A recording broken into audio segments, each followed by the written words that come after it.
Welcome back to the channel. This is my 2023 update video for my DCS Simpit that I use in VR.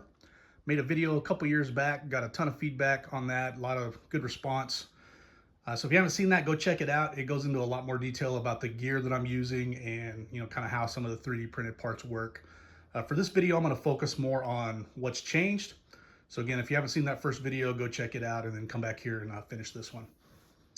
So we're going to focus mainly on the updates I've made since that video. Most of it has revolved around kind of looking towards mixed reality.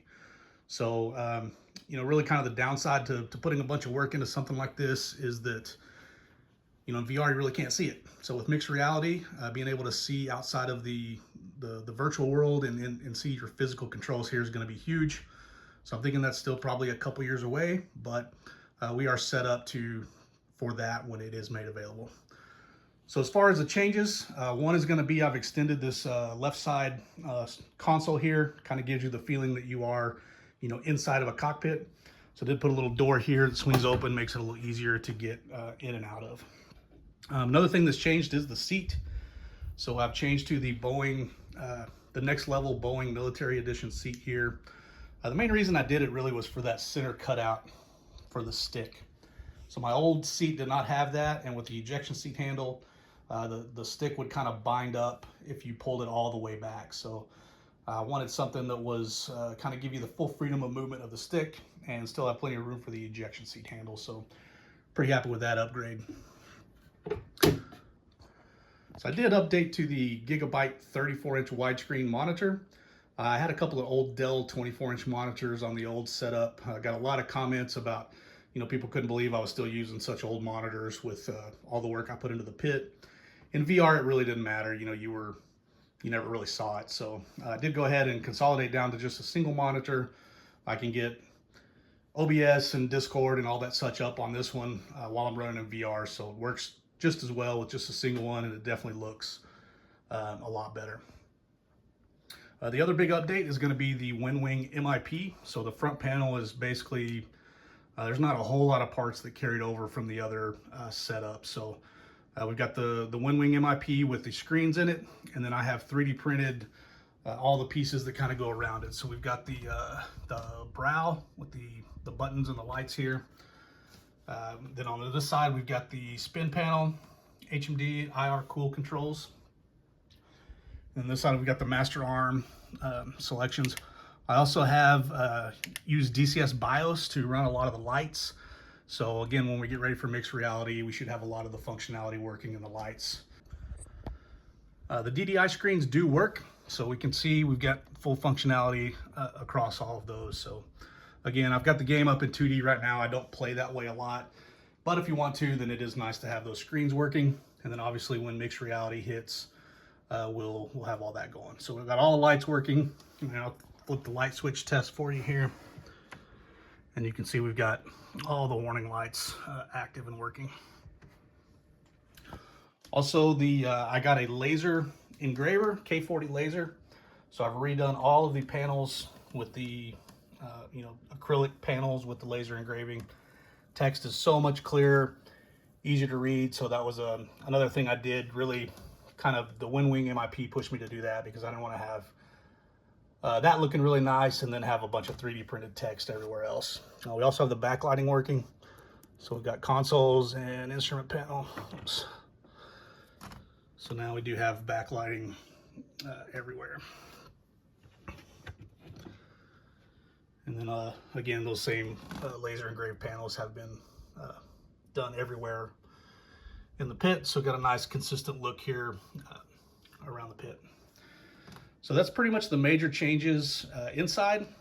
The audio is still the same. I'm using my Polk speakers, Yamaha home stereo receiver, a sub. That's all for the DCS World audio output. That's running off of the digital out on the computer. That QSC amp is for the Buttkicker, which I have upgraded to kind of the bigger Buttkicker system down here, and I have it mounted to the seat. And I am using the Sim Shaker for Aviator software for that. Got the G2 headset there. I do have a Wacom graphics tablet on a little kneeboard clip, so I'm using that with open kneeboard. So in VR, it allows me to kind of take notes and scribble on kneeboards and be able to see that inside of the game. So that's a huge help. So around the front here, the PC, components are mainly the same. I have rebuilt in a height Y60 case. As soon as I saw this case, I knew I wanted to build in it, and I have done a VFA-14 themed PC build here.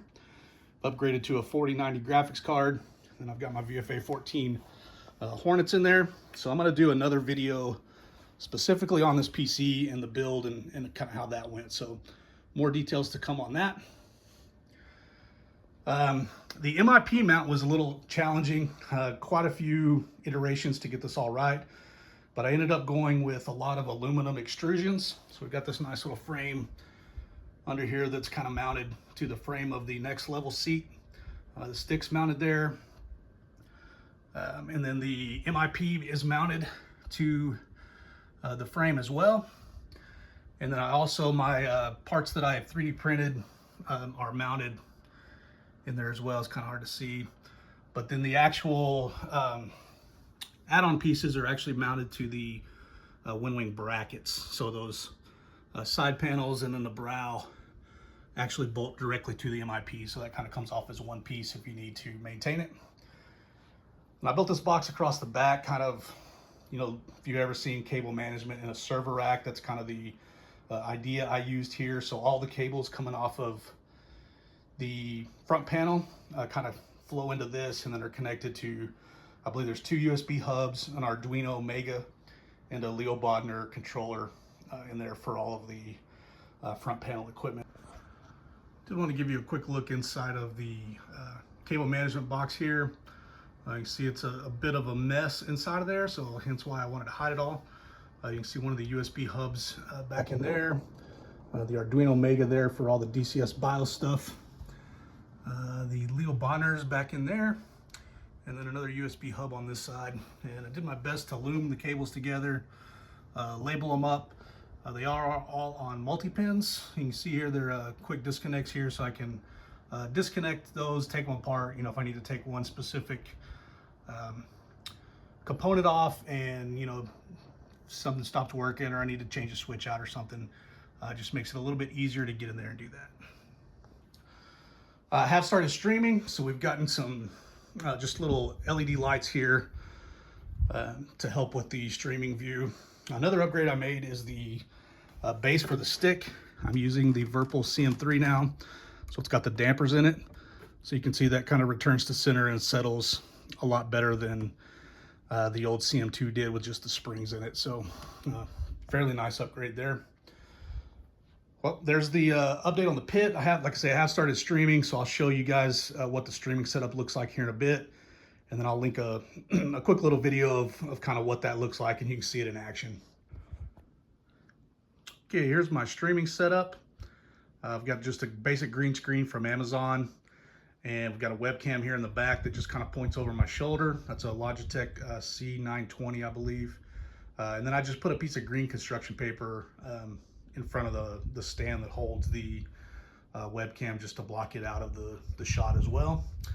And like I say, we've got the LED lights, again, just kind of real basic, cheap stuff off of Amazon. It seems to work pretty good. So we've got one for the back webcam looking at the console. Then we got the 2 up on the monitors looking back at me. And then we got the webcam here on the top of the monitor. So I play in VR mostly, so the stream is half the screen is VR. The other half is going to be the 2